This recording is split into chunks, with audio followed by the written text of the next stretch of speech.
প্রিয় বন্ধুরা, হযরত আলী রাদিয়াল্লাহু তাআলা আনহুর জীবনের চমৎকার একটি ঘটনা আজ আমি আপনাদের শোনাবো, যে কাহিনীটি আপনাদের মনকে ছুঁয়ে দিবে ইনশাআল্লাহ। তাই ভিডিওটি একটি লাইক দিয়ে মনোযোগ সহকারে দেখতে থাকুন।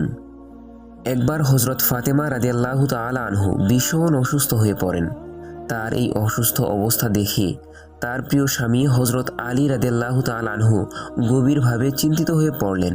তাই তিনি তার স্ত্রীর শিয়রে বসে স্নেহ ভরে বললেন, হে ফাতেমা, তুমি তো কখনো আমার কাছে কিছুই চাওনি।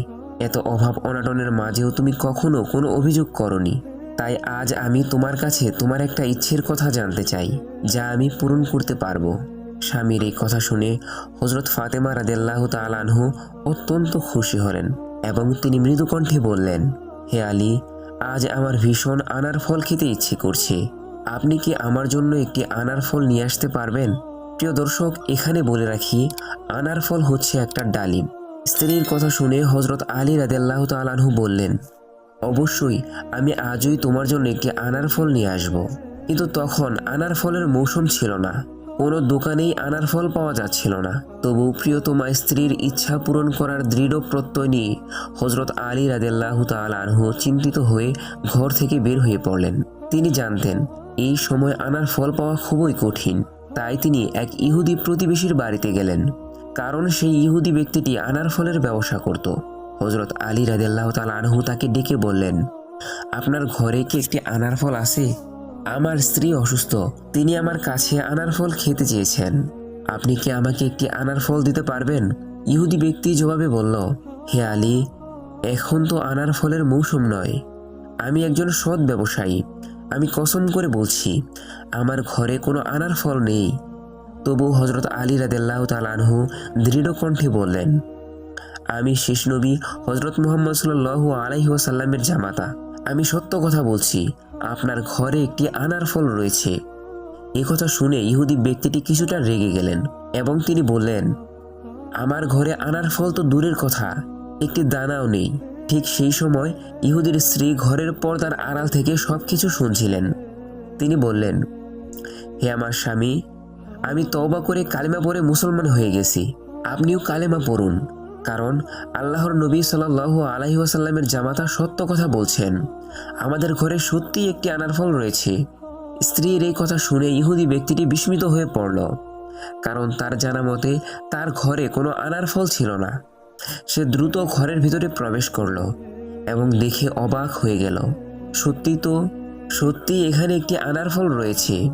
এই অলৌকিক ঘটনা দেখে সে অত্যন্ত আনন্দিত হলো। অবশেষে সেই ইহুদি ব্যক্তিটি আনার ফলটি হযরত আলী রাদিয়াল্লাহু তাআলা আনহুর হাতে তুলে দিল এবং তওবা করে কালিমা পড়ে মুসলমান হয়ে গেল। এরপর হযরত আলী রাদিয়াল্লাহু তাআলা আনহু আনার ফলটি নিয়ে নিজের বাড়ির উদ্দেশ্যে রওনা দিলেন। পথের মধ্যেই তিনি এক অনাহারী অন্ধ ভিক্ষুককে দেখতে পেলেন। ভিক্ষুকটি উচ্চ কণ্ঠে বলছিল, কেউ কি আছেন যে এই অন্ধ মানুষটিকে একটু সাহায্য করবেন? হযরত আলী রাদিয়াল্লাহু তাআলা আনহু তাকে জিজ্ঞাসা করলেন, আপনার কি সাহায্য প্রয়োজন, আমাকে বলুন। ভিক্ষুকটি তখন বলল, আমি কয়েকদিন ধরে কিছুই খাইনি, আমাকে কিছু খাবার দান করুন। হযরত আলী রাদিয়াল্লাহু তাআলা আনহু তখন বললেন, আপনি কি খেতে চান? বৃদ্ধ লোকটি তখন বলল, বাবা, আমার একটি আনার খেতে খুব ইচ্ছা করছে। কিন্তু হযরত আলী রাদিয়াল্লাহু তাআলা আনহু এর কাছে মাত্র একটি আনার ছিল, যা তিনি তার অসুস্থ স্ত্রীর জন্য নিয়ে যাচ্ছিলেন। এখন তিনি কি করবেন বুঝতে পারছিলেন না। তিনি গভীর এক ধর্মীয় সংকটে পড়ে গেলেন। একদিকে ক্ষুধার্ত ভিক্ষুককে সাহায্য করতে না পারলে আল্লাহ তাআলা অসন্তুষ্ট হবেন, আর অন্যদিকে তার প্রিয়তম স্ত্রী জীবনের প্রথম তার কাছে কিছু আবদার করেছেন, আর তিনি যদি তা না পূরণ করতে পারেন তাহলে সেই স্ত্রীর কাছে তিনি মুখ দেখাবেন কি করে। তিনি এই জিনিসগুলো ভাবতে ভাবতে একটু দ্বিধায় পড়ে গেলেন। শেষ পর্যন্ত আল্লাহ তাআলাকে সন্তুষ্ট করার উদ্দেশ্যে হযরত আলী রাদিয়াল্লাহু তাআলা আনহু সেই আনার ফলটি ভিক্ষুককে দান করে দিলেন। সেই ভিক্ষুকটি অত্যন্ত খুশি হয়ে আল্লাহ তাআলার কাছে শুকরিয়া আদায় করলো এবং হযরত আলীর জন্য দোয়া করলো। হযরত আলী রাদিয়াল্লাহু তাআলা আনহু বুকে খুব কষ্ট নিয়ে বাড়িতে ফিরে এলেন, কিন্তু তিনি ভাবছিলেন স্ত্রীর সামনে কিভাবে দাঁড়াবেন। ঠিক তখন ওই ঘরের ভেতর থেকে একটি আওয়াজ এলো। হযরত ফাতেমা রাদিয়াল্লাহু তাআলা আনহা বলছেন, হে আলী, আমি তো আপনার কাছে শুধুমাত্র একটি আনার খেতে চেয়েছিলাম, কিন্তু আপনি তো আমাকে পুরো 10টি আনার পাঠিয়েছেন। এই কথা শুনে হযরত আলী রাদিয়াল্লাহু তাআলা আনহু এর চোখ দিয়ে পানি এসে গেল। তিনি আনন্দে কেঁদে ফেললেন এবং আল্লাহ তাআলার কাছে শুকরিয়া আদায় করলেন। এরপর তিনি প্রিয়তম স্ত্রীকে বললেন, হে ফাতেমা, এই আনার ফল আমি তোমার জন্য পাঠাইনি, এগুলো স্বয়ং আল্লাহ তাআলা জান্নাত থেকে তোমার জন্য উপহার হিসাবে পাঠিয়েছেন। অতঃপর তিনি সম্পূর্ণ ঘটনাটি হযরত ফাতেমা রাদিয়াল্লাহু তাআলা আনহার কাছে সুন্দরভাবে বর্ণনা করলেন। আরও একটি ঘটনা, একবার মদিনার পবিত্র মাটিতে সাহাবীগণের এক বিশেষ মজলিস বসেছিল। সেই মজলিসের কেন্দ্রবিন্দুতে বসেছিলেন হযরত মহানবী সাল্লাল্লাহু আলাইহি ওয়াসাল্লাম, যিনি তার প্রিয় সাহাবীদের সাথে বদরের সেই ঐতিহাসিক বিজয়গাথা এবং আল্লাহর সাহায্য নিয়ে গুরুত্বপূর্ণ আলোচনা করছিলেন। পুরো মজলিসে এক গভীর নীরবতা বিরাজ করছিল। প্রতিটি হৃদয় নিস্তব্ধ ছিল আল্লাহর রাসূলের পবিত্র বাণীর দিকে। ঠিক সেই সময় আকাশের মুক্ত প্রান্ত থেকে একটি ক্ষুদ্র উজ্জ্বল দোয়েল পাখি যেন তার জীবনের শেষ শক্তিটুকু দিয়ে উড়ে এসে মজলিসের পাশে থাকা এক ছায়াময় গাছের ডালে আশ্রয় নিল। ছোট্ট পাখিটির বুক ধরপড় করছিল, তার পালকগুলো লোমে ভিজে গিয়েছিল, তার চোখ মুখে স্পষ্ট ভয় ছিল, ক্লান্তি এবং অসহায়ত্বের ছাপ তার শরীরের মধ্যে দেখা যাচ্ছিল। তার আসার কয়েক সেকেন্ডের মধ্যেই আকাশে চক্কর দিতে থাকে এক বিশাল আকৃতির বাজ পাখি। সেই বাজ পাখি বিদ্যুৎ গতিতে নেমে এসে বিপরীত পাশে একটি উঁচু খেজুরের ডালে এসে বসলো। বাজ পাখির দৃষ্টি ছিল তীক্ষ্ণ, তার দৃষ্টিতে ছিল শিকারের দৃঢ় সংকল্প। ভীত সন্ত্রস্ত দোয়েল পাখিটি মাথা তুলে নবুয়তের উজ্জ্বল নূর মহানবী হযরত মুহাম্মদ সাল্লাল্লাহু আলাইহি ওয়াসাল্লামের দিকে তাকালো এবং তার ক্ষুদ্র কণ্ঠে করুণ আরজি নিয়ে সালাম জানালো। দোয়েল পাখিটি কাঁপা কণ্ঠে বলতে লাগলো, ইয়া আল্লাহর রাসূল, ইয়া হাবিবাল্লাহ, হে আল্লাহর নবী, আজ ভোর থেকে এই বাজ পাখিটি আমাকে অবিরাম তাড়া করে চলেছে। সে আমাকে ছিঁড়ে খাওয়ার জন্য মরিয়া হয়ে উঠেছে। সকাল থেকে এখন পর্যন্ত জীবন বাঁচাতে উঠতে উঠতে আমি প্রায় ক্লান্ত হয়ে পড়েছি। আমার প্রাণ এখন প্রায় শেষ হয়ে আসছে। ওগো দয়ার নবী, আপনি আমাকে এই হিংস্র বাজ পাখির হাত থেকে রক্ষা করুন। আর আমার জন্য আরো একটি বড় বেদনা রয়েছে। আমার দুটি ছোট ছানা রয়েছে। আমি ঝোপের আড়ালে তাদেরকে রেখে এসেছি। না জানি সারাদিন তারা আমাকে না দেখে কত কষ্টে সময় কাটাচ্ছে। আমার সেই ছানাদের কথা ভেবে আপনি আমার জীবনটা রক্ষা করুন।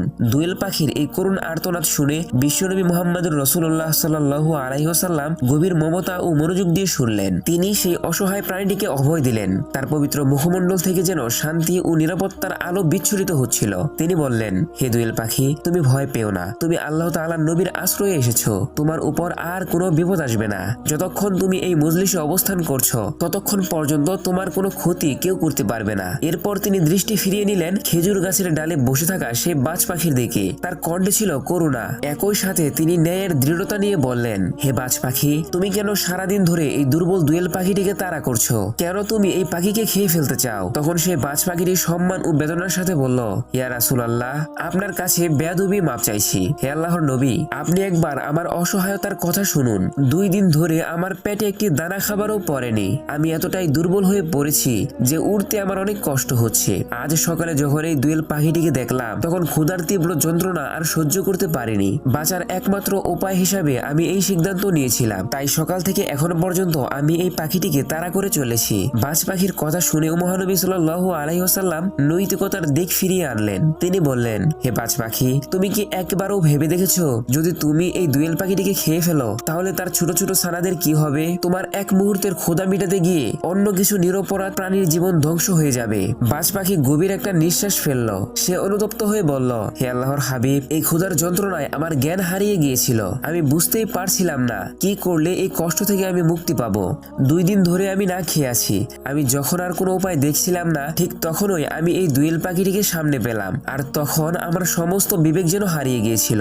আমি শুধু অপেক্ষা করেছিলাম কখন এটাকে খেয়ে আমার ক্ষুধা মিটাবো। এরপর সে কাতর কণ্ঠে বলল, হে আল্লাহর নবী, এখন আপনিই বলে দিন আমার জীবন বাঁচাতে এবং আমার ক্ষুধা মিটাতে আমি কি করব? বাজ পাখির এই আকুতি শুনে বিশ্বনবী সাল্লাল্লাহু আলাইহি ওয়াসাল্লাম তার হৃদয় মমতায় ভরে উঠল। তিনি বললেন, হে বাজ পাখি, তুমি শান্ত হও। তোমার ক্ষুধার ব্যবস্থা আমি নিজেই করব। তুমি নিশ্চিন্তে বসে থাকো। এরপর তিনি দোয়েল পাখির দিকে তাকিয়ে বললেন, হে দোয়েল পাখি, তোমার আর কোনো ভয় নেই। তুমি এখন খুশি মনে তোমার বাচ্চাদের কাছে ফিরে যেতে পারো। আমি কথা দিচ্ছি এই বাজ পাখি আর কখনো তোমাকে তাড়া করবে না। নবীজির কথা শুনে দোয়েল পাখি আনন্দে আত্মহারা হয়ে গেলেন এবং সে বলল, ইয়া রাসূলুল্লাহ, আপনার মুখে এই কথা শুনে আমার সব ভয় দূর হয়ে গেছে। আমি এখন নিশ্চিন্তে আমার বাচ্চাদের কাছে ফিরে যেতে পারবো। এই বলে দোয়েল পাখি রাসূলকে সালাম জানিয়ে সেখান থেকে উড়ে চলে গেল। এদিকে নবীজি সাল্লাল্লাহু সাল্লাল্লাহু আলাইহি ওয়াসাল্লামের দিকে তাকিয়ে বাজ পাখি বসে আছে। রাসূল সাল্লাল্লাহু আলাইহি ওয়াসাল্লাম তখন বললেন, হে বাজ পাখি, তুমি তো খুব ক্ষুধার্ত, তুমি একটি কাজ করো, তাহলে তোমার ক্ষুধা মিটে যাবে। এই কথা শুনে বাজ পাখি আবেগে ভরে উঠল এবং বলল, ইয়া আল্লাহর রাসূল, আপনার এই চাঁদের মতো উজ্জ্বল মুখ দেখে আমার সব ক্ষুধা দূর হয়ে গিয়েছে। হে আল্লাহর নবী, আমার অন্তর এখন শান্ত হয়ে গিয়েছে। আপনার চেহারা দেখে আমার আর কোনো খাদ্যের প্রয়োজন নেই। এরপর বাজ পাখি সালাম জানিয়ে আকাশে উড়ে চলে গেল। সুবহানাল্লাহ। একদিন আবু জাহেল বিশ্বনবী সাল্লাল্লাহু আলাইহি ওয়াসাল্লামের কাছে এসে বললেন, ভাতিজা মুহাম্মদ, তুমি তো নিজেকে আল্লাহর নবী বলে দাবি করো, তাহলে বলো তো আমার হাতের মুঠের মধ্যে এখন কি আছে? যদি তুমি বলতে পারো তাহলে আমি এখনই কালিমা পড়ে মুসলমান হয়ে যাব। রাসূল সাল্লাল্লাহু আলাইহি ওয়াসাল্লাম তখন বললেন, চাচা, আপনার মুঠোর মধ্যে কি আছে তা তো আমি বলতে পারি না, কারণ অদৃশ্যের জ্ঞান একমাত্র আল্লাহ রাব্বুল আলামিনই ভালো জানেন। আল্লাহ ছাড়া কেউই গায়েবের খবর জানেন না। এই কথা শুনে আবু জাহেল মুচকি হাসলো। তখন নবীজি সাল্লাল্লাহু আলাইহি ওয়াসাল্লাম বললেন, আমি বলতে না পারলেও আপনার হাতের মুঠোর ভিতরে কি আছে তা যদি নিজেই আমার নবুয়তের সাক্ষ্য দেয়, তাহলে কি আপনি ইসলাম ধর্ম গ্রহণ করবেন? আবু জাহেল তখন বলল, হ্যাঁ, এটা তো আরো ভালো কথা, তুমি তাহলে তাই করে দেখাও। তখন নবীজি সাল্লাল্লাহু আলাইহি ওয়াসাল্লাম তার হাতের মুঠোর দিকে তাকিয়ে বললেন, হে হাতের মুঠো, ভিতরে যা কিছু আছে তোমরা সবাই আমার নবুয়তের সাক্ষ্য দাও। সাথে সাথে তার মুঠোর ভেতর থেকে পাথরের কণাগুলো সাক্ষ্য দিতে শুরু করলো এবং দরুদ পাঠ করতে লাগলো। এই দৃশ্য দেখে আবু জাহেল ভয়ে পাথরগুলো ফেলে দিল। এরপর বলল, ভাতিজা, তুমি তো সত্যি অনেক বড় জাদুকর। আমি জানতাম তুমি জাদু জানো, কিন্তু বিশ্বাস করতাম না। আজ নিজের চোখে দেখলাম। এই বলে সে দ্রুত সেখান থেকে চলে গেল, কিন্তু সে ইসলাম ধর্ম গ্রহণ করলো না। অন্য আরো একদিনের ঘটনা। মদিনার এক ব্যস্ত দিন। সূর্যের আলো শহরের উপর ছড়িয়ে পড়ছে। বাজারের মানুষের আনাগোনা, রাস্তার ধুলো উঠছে, সবকিছু যেন স্বাভাবিক। কিন্তু এই সাধারণ দিনের মাঝে ঘটতে যাচ্ছে এমন এক ঘটনা যা ইতিহাসে ন্যায় বিচারের এক উজ্জ্বল দৃষ্টান্ত হয়ে থাকবে। তিনি হলেন আলী ইবনে আবি তালিব। তিনি ছিলেন ইসলামের চতুর্থ খলিফা। সাহস, জ্ঞান ও ন্যায়ের জন্য তিনি ছিলেন অনন্য।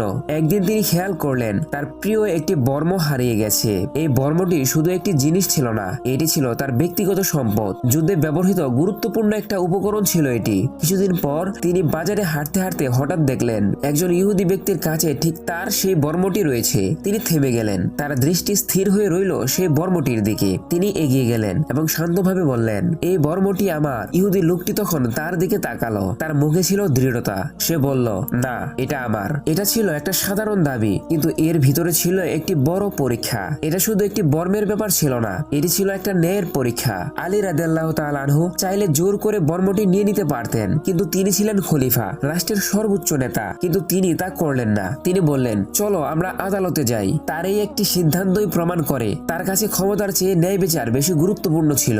সেই বর্মটি নিয়ে দুজনেই গেলেন আদালতে। সেই আদালতের বিচারকের নাম ছিল সুরাই। সেদিন আদালতের পরিবেশ ছিল সরল কিন্তু মর্যাদা সম্পূর্ণ। সেখানে সবাই সমান, কেউ খলিফা, কেউ সাধারণ মানুষ। এই পার্থক্য সেখানে ছিল না। আলী রাদিয়াল্লাহু তাআলা আনহু এসে দাঁড়ালেন, একজন সাধারণ মানুষের মতো করেই দাঁড়ালেন। ইহুদি লোকটিও তার পাশে দাঁড়ালো। বিচারক সুয়াইর তাকালেন। তিনি আলী রাদিয়াল্লাহু তাআলা আনহুকে সম্মান করতেন, কিন্তু বিচারকের আসনে বসে তিনি ছিলেন নিরপেক্ষ। বিচারক বললেন, আপনার দাবি কি? আলী রাদিয়াল্লাহু তাআলা আনহু তখন বললেন, এই বর্মটি আমার, এটি আমার কাছ থেকে হারিয়ে গেছে। বিচারক মাথা নেড়ে বললেন, আপনার কাছে কি কোনো প্রমাণ আছে? এই প্রশ্নটি ছিল গুরুত্বপূর্ণ, কারণ ইসলামের আইনে দাবি করতে হলে প্রমাণ দিতে হয়। আলী রাদিয়াল্লাহু তাআলা আনহু কিছুক্ষণ চিন্তা করলেন এবং তারপর বললেন, আমার ছেলে হাসান সাক্ষ্য দিতে পারে। বিচারক একটু থামলেন, তারপর বললেন, ছেলের সাক্ষ্য বাবার পক্ষে গ্রহণযোগ্য নয়। এই কথা শুনে আদালত নিস্তব্ধ হয়ে গেল। একজন খলিফার কথা প্রমাণ হিসাবে গ্রহণ করা হলো না, কিন্তু এটাই ছিল ন্যায়। প্রমাণ ছাড়া কোনো দাবি গ্রহণযোগ্য নয়, সে যত বড় ব্যক্তি হোক না কেন। বিচারক ঠিক তখনই ইহুদি লোকটির দিকে তাকালেন এবং তিনি বললেন, যেহেতু প্রমাণ নেই তাই বর্মটি ইহুদির কাছেই থাকবে। রায় ঘোষণা হয়ে গেল, আর এই রায়টি হলো আলী রাদিয়াল্লাহু তাআলা আনহুর বিরুদ্ধে। একজন খলিফা আদালতে একটি সাধারণ মানুষের কাছে হেরে গেলেন, কিন্তু তার মুখে কোনো অসন্তুষ্ট ছিল না, কারণ তিনি জানতেন এটাই ন্যায় বিচার। কিন্তু এই রায়ের পর যা ঘটলো তা ছিল আরো বিস্ময়কর। ইহুদি লোকটি স্তব্ধ হয়ে দাঁড়িয়ে রইল। তার চোখে ছিল বিস্ময়ের ছাপ। সে ভাবছিল, এটা কি সত্যি? একজন শাসক নিজের পক্ষে রায় পেতে পারলেন না। সে সামান্য এগিয়ে এলো, তার কণ্ঠ কাঁপছিল। সে বলল, এটা কেমন বিচার? তারপর সে বলল, এই বর্মটি আসলে আপনারই, আমি মিথ্যা বলেছিলাম। সেই মুহূর্তে ইহুদির এই কথা শুনে আদালত আদালতে নীরবতা নেমে আসলো। সে বলল, আমি এই বর্মটি আপনার কাছ থেকে নিয়েছিলাম, কিন্তু আজ আমি দেখলাম এমন ন্যায় বিচার মানুষের বানানো হতে পারে না। তার চোখ থেকে পানি চলে এলো। সে তখন বলল, আমি সাক্ষ্য দিচ্ছি আল্লাহ ছাড়া আর কোনো উপাস্য নেই এবং মুহাম্মাদুর রাসূলুল্লাহ সাল্লাল্লাহু আলাইহি ওয়াসাল্লাম আল্লাহ তাআলার রাসূল। প্রিয় বন্ধুরা, একটি ন্যায়ের সিদ্ধান্ত একজন মানুষের হৃদয় পুরোপুরি বদলে দিল। আলী রাদিয়াল্লাহু তাআলা আনহু তার দিকে তাকালেন এবং তার মুখে ছিল এক মৃদু হাসি। তিনি বললেন, যেহেতু তুমি এখন সত্য বলছো আর ইসলাম ধর্ম গ্রহণ করছো, তাই এই বর্মটি আমি তোমাকে উপহার দিলাম। হযরত আলীর এই আচরণ আরো গভীরভাবে স্পর্শ করলো সেই ইহুদি লোকটিকে। সে শুধু ইসলাম গ্রহণই করলো না, সে বুঝতে পারলো এই ধর্ম শুধু কথার মধ্যে নয়, বরং কাজে এবং আচরণে ন্যায় প্রকাশ পায়। এই ঘটনাটি আপনাদের সামনে তুলে ধরে ন্যায় বিচারের আসল রূপ। এখানে কোনো পক্ষপাত নেই, কোনো ক্ষমতার প্রভাব নেই, শুধু সত্য আর ন্যায়। আজকের এই পৃথিবীতে আমরা প্রায়ই দেখি ক্ষমতাবানরা আইনের ঊর্ধ্বে উঠে যায়, কিন্তু এই ঘটনা আমাদের শেখায় একটি সমাজ তখনই সত্যিকারের ন্যায় বিচার পায় যখন সেখানে সবাই সেই আইনের সামনে সমান হয়, হোক সে শাসক অথবা হোক সে একজন সাধারণ মানুষ। হযরত আলী রাদিয়াল্লাহু তাআলা আনহু আমাদের শিখিয়ে গেছেন, ন্যায় বিচার শুধু কথায় নয়, বরং নিজের বিরুদ্ধেও তা গ্রহণ করার মধ্যে আসল মহত্ব। আর সেই ইহুদি ব্যক্তি আমাদের দেখিয়েছেন সত্যিকারের ন্যায় মানুষকে সত্যের দিকে টেনে আনে। এই ছিল সেই দিনের গল্প। সেদিন একটি বর্মের বিচার হয়ে উঠেছিল ইতিহাসের এক মহান শিক্ষা, আর যেখানে ক্ষমতা মাথা নত করেছিল ন্যায়ের সামনে। প্রিয় বন্ধুরা, এই ছিল আজকের এই ঘটনাটি কেমন লেগেছে তা অবশ্যই কমেন্ট করে জানাবেন। আর যদি ভিডিওটি ভালো লেগে থাকে তাহলে অবশ্যই ভিডিওতে একটি লাইক দিয়ে চ্যানেলটি সাবস্ক্রাইব করবেন। আগামীতে আরো চমৎকার ঘটনা নিয়ে আপনাদের সামনে হাজির হব। ততক্ষণ সবাই ভালো থাকেন। আল্লাহ হাফেজ।